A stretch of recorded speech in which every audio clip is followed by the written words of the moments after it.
Hello, everyone. I want to welcome you to COINversations tonight with Tina Kotek, and later we'll be talking to Christina Stevenson.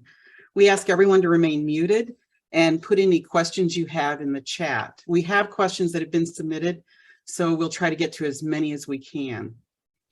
For those of you who haven't been to a COIN meeting, COIN is the Consolidated Oregon Indivisible Network, and it's the statewide indivisible coalition of indivisible groups from across the state. That's hard to say fast, all those that collaborate to implement progressive values in a number of ways, including voter outreach and elections. And you can learn more about COIN and sign up for our newsletters and join our social media at coinoregon.org. We'll have that link in the notes and in the chat later. So we have Tina Kotek tonight. Tina is the Democratic nominee to be Oregon's next governor. Tina, welcome, and thank you so much for being here. Let's start off with, tell us about yourself and talk about your candidacy. Thank you, Laura. Good evening, everyone. I really very much appreciate all of the energy and activism in the Indivisible Network, so thank you for the opportunity to be here tonight. I'm running for governor because at the end of the day, I believe in the potential of our state to be a place where everyone can be successful and that we have communities where really people can thrive and live their best lives. And I'll be honest, we have a lot of challenges in front of us. You know what they are: homelessness and housing, mental health and addiction issues, a system that's not serving people. We have increased crime, we have livability issues, we have wildfires, we have climate change, all these things that we know are affecting our lives. So this is really a moment where Oregon deserves experienced leadership that can get things done. And I've served as the Speaker of the Oregon House for 9 years. I know how to bring people together and solve problems. If you look at the other two women who are in this race, one of them has basically built her political career on saying no to things and shutting things down. The other one literally walked off the job. That is not the type of leadership that Oregon needs right now. So what I can commit to you as your next governor is I'm going to work hard, I'm going to be inclusive, I'm going to make sure that we have a state government that can be very customer service oriented and actually produce the results that we want to see in our state so people can be successful. And it's going to take all of us doing that. And I look forward to having the opportunity to be your governor, but we got 77 days to go. There is a lot to do between now and then. And I hope that you will continue to be supportive of my campaign and volunteer and be out there. The grassroots activism is how we will win this race. And I'm going to need all of you to do that. So with that, I'll keep it brief because I'm sure you have some questions for me. Thank you. So you've been a leader in protecting reproductive freedom in Oregon, and as governor and in view of the Dobbs decision, what else can be done to keep abortion safe and legal in Oregon? Yeah, thank you for the question. Yes, I was a champion when we passed the Reproductive Health Equity Act in the legislature, the strongest abortion access law, and reproductive healthcare law in general for the entire country. Very comprehensive piece of legislation that other states have yet to actually completely duplicate. And it's very important because we knew with Trump that there would be the changes. And now we have the Dobbs decision and people are like, well, you know, nothing can change. We passed it in statute.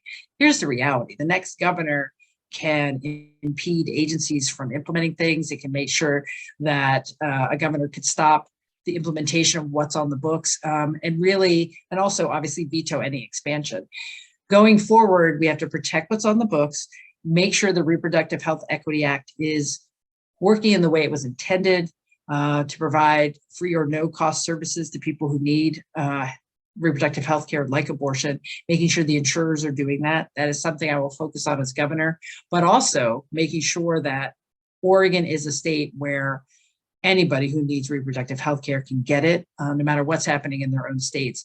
And I will support the money that we've put aside, the legislature put aside to support that, unlike Betsy Johnson, who doesn't think we should help anyone from any other state. And of course, Christine Drazan is, anti-choice candidate. The other thing I think we need to do is have a serious conversation about protecting the right to privacy, the right to an abortion and healthcare in our Constitution. So we'll probably have to look at a ballot measure as well. And that is something I would support as governor.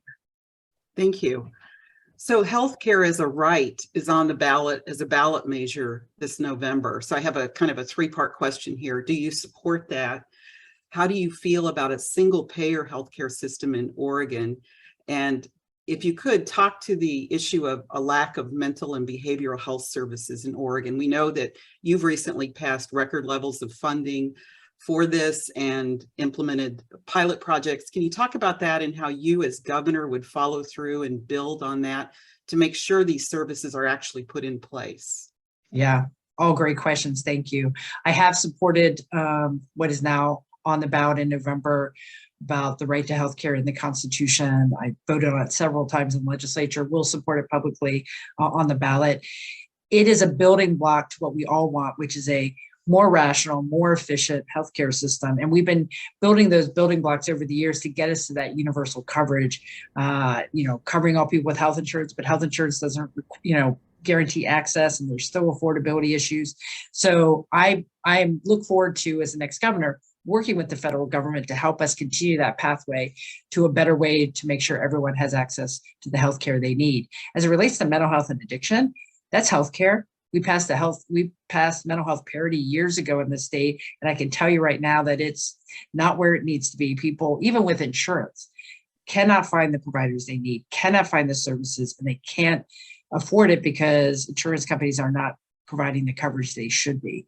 So as the next governor, first, a couple things, making sure the Measure 110 dollars that have been set aside for marijuana revenue actually get out to creating new providers and new services for people who want to be in recovery and are coming out of addiction. We have to make sure we pay our mental health providers better, make sure they have lower caseloads. You can't even get in to see anybody right now. We have to also make sure our Medicaid population is receiving the behavioral health care that is part of the whole package. I think we're not seeing that as completely as we could from our coordinated care organizations. There is a lot to do. My wife's a social worker. We talk about it a lot. We've got to help people get into the field. We have to keep people in the field. We have to make sure we can pay for it. And we have to make sure there are access points no matter where you are in the state. It's a top priority for me. Thank you. Another priority for a lot of Oregonians is the issue of homelessness and the lack of affordable housing. Can you talk about that and how you as governor would help? Yeah, thank you. Well, I encourage everyone to go to my website, tinafororegon.com. There is a small paper there that talks about a 5-point plan that I have to take on the breadth of the issue. We have a housing crisis, and we have the immediate issue of our neighbors living on the streets or in their RVs. We have to help people get into permanency. So right off the bat, we have to increase the number of trained street outreach teams that are out working with people tent by tent, help people get connected to services. We have to do more things like Project Turnkey, which I helped fund when I was in the legislature to convert motels to transitional shelters so people can go from a tent to a locked room, get some services, get stable, and then move into permanent housing. But we need housing for people to move into. So we also have to have a statewide comprehensive plan to build more housing over the next decade. And that's going to mean a new construction workforce. It's going to be new ideas about how we finance these things. It means public-private partnership, all within still maintaining our land use system, which I think we all love and want to support. And I think we can figure out how to build more housing and still maintain our land use system. And frankly, we have to do that. It's too big of an issue for all of us, whether it's a health issue, an economic issue. We have to get more housing. So the people who live here, the people who are moving here will have a place to live. Thank you. We've had a couple of questions about, it's wildfire season. A lot of people are dealing with that and other impacts of climate change. Can you talk about that and how you would deal with this and help Oregonians deal with it? Yeah, well, climate is now a reality for all of us. And so you have to have parallel responses. One is helping our communities be more climate resilient, helping people be prepared, better prepared for wildfires, because they're not going away. And so I helped pass a massive comprehensive package last year that is improved our wildfire response, is helping communities learn how to live in the interface between the urban and wild life. So when there are fires, people can be more protected. And actually, you probably have seen in the news that some of the increased resources for fire suppression and going out, getting to those fires earlier has really kept us from seeing bigger fires this season. We have to do that, but we also have to make our communities more resilient and really protect people who work outside, live outside, who are outside, working outside all the time in heat and smoky conditions. But let's talk about climate change. I am the climate champion in this race. I am endorsed by the OLCB, the Sierra Club, other organizations that know that we have to continue to do our part to fight climate change. We're on a path to clean electricity in our state by 2040, 100% clean electricity. I passed that bill. As governor, I want to make sure we follow through on that. My opponents want to rip up the actual executive order that the governor put in place after the Republicans walked out in 2020. We can't let that happen. We have got to continue to do our part to reduce carbon pollution, get people into cleaner vehicles, have more energy efficient homes. There are many things we have to do. And I'm the only person in the race that will be continuing to push forward on that topic. Thank you.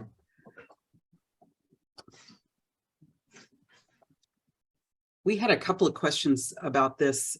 You're perceived as a metro-based candidate. How would you reach out and represent people on the coast and in Eastern Oregon? Yeah, well, I do live in Portland, but as Speaker of the Oregon House, I was a speaker for the entire state. So in that job, I did travel a lot. I visited my colleagues in more rural districts to understand what they need. As governor, I have to continue to do the same. Get outside of Salem, talk with people in their communities, because I do think people feel left behind and not heard. So that kind of relationship building is going to be important. I also think it's who you choose in your staff, making sure you have process by which different perspectives are brought into conversation so people feel heard. And then also, focusing on those issues that I don't think shouldn't be polarizing. Every community has a housing crisis. So I envisioned early in my administration traveling to communities like I have been doing in the campaign, talking with communities about their housing crisis, figuring out hear what they're doing, figure out how the state can be a better partner. I think if we can make progress on things we care about, it will build a sense of community across the state that unfortunately we've been lacking. And I think COVID has played a large part in that, but we have to bring the state together and solve problems that are affecting all of our communities. And that's my hope and my goal as governor. Thank you. I want to take a couple of questions from the chat. Could you address water as an issue as it pertains to climate? Yeah. When I was down in Southern Oregon during the primary, and I specifically had a conversation with farmers to talk about the policies of their irrigation district and what was happening, it was very distressing to have folks say like, oh, I've been told I'm not getting any water this season. I don't know how I'm going to do anything. And if I'm lucky, I have a pond on my property, but I'm in really bad shape. That is happening all over the state, but particularly in Southern and Central Oregon. I created a water committee when I was speaker so we could build, expertise among legislators about this topic. Just the other day, I met with the Republican and the Democrat who were leading up the water policy conversation in the Oregon House. And it was very sobering conversation. We're literally allocating more water on paper than we actually have. We're giving people new water rights, even though we don't know if we have the water. So we have to have a very intentional conversation about how we allocate water, how we measure what's being used, how we innovate and modernize our infrastructure, such as irrigation systems, so we can conserve the water that we have. We have a limited resource and we have to use it differently and better. And I think the state, and particularly the governor, is the only one who can convene those conversations and really encourage stakeholders to come together to figure out how we can manage our water differently. We don't have a choice. And I see water as being the number one natural resource issue that will be in front of me as the next governor. Thank you. Governor Brown brought together, as you described, the stakeholders, and the private forest accords came out of that. And we've had a question about forest management and forests going forward. Can you speak to that and how you would build on those accords? Yeah, well, I very much supported the work, and Governor Brown should take a lot of credit for making sure that timber and conservation groups could come together on a plan. That modernization of our Forest Practices Act is really important. And so as the next governor, my job will be to uphold that accord, make sure we move forward with those things. We also need to have a statewide habitat conservation plan finalized. we're behind Washington, California about how we're doing things. And as governor, I want to make sure we move forward on our forest practices. So, we can have sustainable forests, but also recognize the other values that are connected with our forests and making sure they're healthy. We have to, I think, continue to work on the pesticide spray issue and what that means in polluting our watersheds. And certainly people on the coast have seen a lot of this.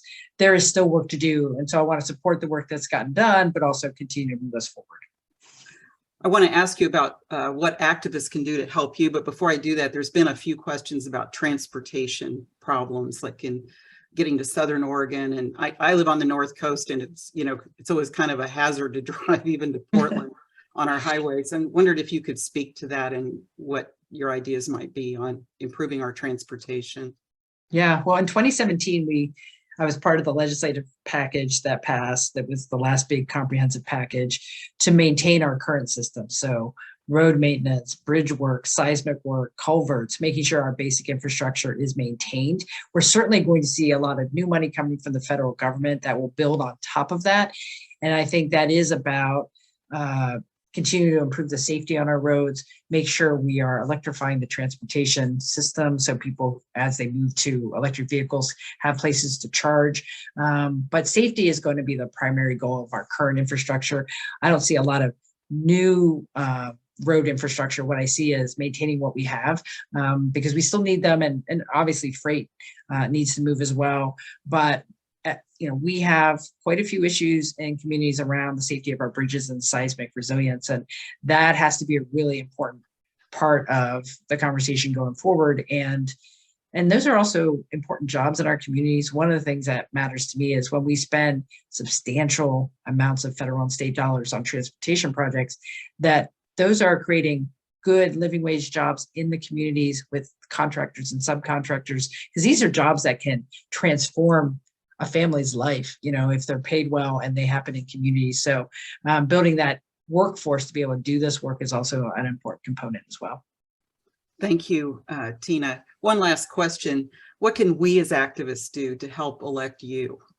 Well, thank you very much. Well, first of all, I've just been so appreciative of all the work you're doing to promote this understanding among the electorate about the race. So please talk to your friends and neighbors, send those emails and say, look, this is what's at stake in the race, whether you care about choice or gun safety or climate or jobs or whatever that issue is. And if you're supporting my race, which I know you are, tell people about it. This is going to be a very close race. This is a tough race. The national experts are calling it a toss-up for governor. We can't take anything for granted. I would ask if anybody's in the Portland area, we have a volunteer canvas on this Saturday. Kevin, who is on the call with me here, is putting something in the chat, I think, that if you want to sign up to volunteer. And then also, we're trying to kind of just make this fun and show the breadth of support out there. So if you have any photos of kids or family members on their first day of school with a Tina lawn sign, please send a photo to our comms director, Katie, and that's Katie, Katie, at tinafororegon.com. So we're trying to build this momentum that Tina is supported around the state, that I'm supported around the state, that we're there for our kids, we're there for our schools. So those kind of photos, I think, would be really helpful right now. So if you have any, please send them to Katie. Thank you. Thank you so much, Tina, for your time tonight. I just want to let everyone know, and I add to this, that COIN does get an email every week from the campaign that we'll pass on to our groups. And you can also sign up to receive these. It has all kinds of information you can use to help Tina's campaign, tweets and posts. You can amplify info for letters to the editor. And I understand from Katie, the campaign is more than happy to help anyone interested make a short video about why you're supporting Tina. You can go to tinafororegon.com, and we'll put all this in the chat and the notes for more information and to volunteer. And we have links that we'll put in the chat on Tina's latest ad, and also a tweet of one of her ads that you can, tonight while we're sitting here, you can go and retweet and make replies and comments.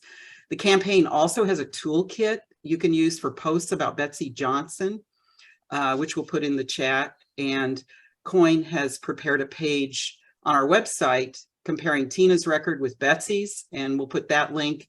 We have lots of reasons you can give voters to support Tina, and lots of reasons why Democrats and progressives should run from Betsy Johnson.